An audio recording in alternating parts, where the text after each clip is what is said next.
Rajkot range IG તરીકે Nirlipt રાયને posting મળતા જ ગોંડલનું રાજકારણ જબરજસ્ત ગરમાયું છે। આ મામલે નિખિલ ડોંગા દ્વારા સોશિયલ મીડિયાના માધ્યમથી એક પોસ્ટ લખવામાં આવી હતી, જે પોસ્ટમાં તેમણે કહ્યું કે કેટલાક રાજકીય નેતાઓ, બાહુબલી નેતાઓએ રેન્જ આઈજી તરીકે રાજકોટમાં નિર્લિપ્ત રાય ના આવે તેમનું પોસ્ટિંગ અટકાવવાના ઘણા પ્રયાસો કરવામાં આવ્યા, પરંતુ અંતે વહીવટી અને વ્યવસ્થાનો ભાગ હોવાથી તેમની પોસ્ટિંગ થઈ છે। ત્યારે આ બાદ તેમણે નામ લીધા વિના સીધો ઇશારો છે તે ગોંડલના દિગ્ગજ નેતા જયરાજસિંહ જાડેજા સામે કર્યો હતા। ત્યારબાદ જયરાજસિંહ જાડેજાએ આ મામલે મોટું નિવેદન આપ્યું છે અને શું કહ્યું છે વિગતે વાત કરીએ। વૈષ્ણવજન તો તેને કહીએ જે પીડ પરાઈ જાનાને રે। નમસ્કાર દર્શક મિત્રો, નવજીવન ન્યૂઝમાં આપનું સ્વાગત છે। હું છું ફૈઝાન। સૌરાષ્ટ્રમાં બીજી વખત નિર્લિપ્ત રાયની એન્ટ્રી થવા જઈ રહી છે।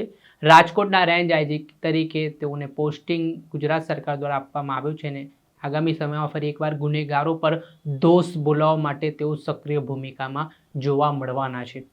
ત્યારે નિર્લિપ્ત રાયની રાજકોટમાં એન્ટ્રી થાય તે પહેલાં જ નિખિલ ડોંગા દ્વારા સોશિયલ મીડિયાના માધ્યમથી એક પોસ્ટ લખવામાં આવી હતી, જે પોસ્ટમાં તેણે ગોંડલ વિશે વાત કરી હતી અને સૂચક ઇશારો કરતા કહ્યું કે કેટલાક બાહુબલી દિગ્ગજ રાજકીય નેતાઓ દ્વારા નિર્લિપ્ત રાયનો પોસ્ટિંગ રાજકોટમાં ન થાય તે માટેના પ્રયાસો કરવામાં આવ્યા, પરંતુ અંતે વ્યવસ્થા અને વહીવટી પ્રક્રિયાનો ભાગ હોવાથી નિર્લિપ્ત રાય છે તેમને પોસ્ટિંગ મળ્યું છે।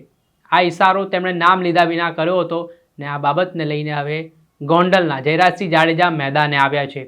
નિખિલ ડોંગાની જે પોસ્ટ છે તે મુદ્દે ખુલાસો કર્યો છે, જેમાં જયરાજસિંહ જાડેજા કહી રહ્યા છે કે તેમણે જ ગૃહમંત્રીને આ બાબતે રજૂઆત કરી હતી કે ગોંડલમાં એક નિષ્પક્ષ કડક અધિકારી છે તે મૂકવામાં આવે, જેના કારણે ચૂંટણીનો સમય આવી રહ્યો છે અને આરોપ પ્રત્યારોપનો દોર જોવા મળતો હોય છે।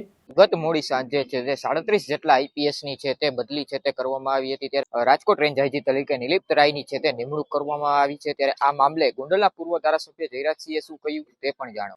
ગૃહ રાજ્યમંત્રી પાસે મેં ખુદ જ માગણી કરેલી કે ચૂંટણીનો સમય છે અને ઘણા આક્ષેપ પ્રતિ આક્ષેપ થતા હોય, કડક પોલીસ ઓફિસર અને નિષ્ઠાવંત પોલીસ ઓફિસરની રેન્જ ડીઆઈજી તરીકે નિમણૂક કરવામાં આવે એવી મારી જ રજૂઆત હતી અને હાલમાં જે નિમણૂક થઈ છે એ નિમણૂકને હું આવકારું છું।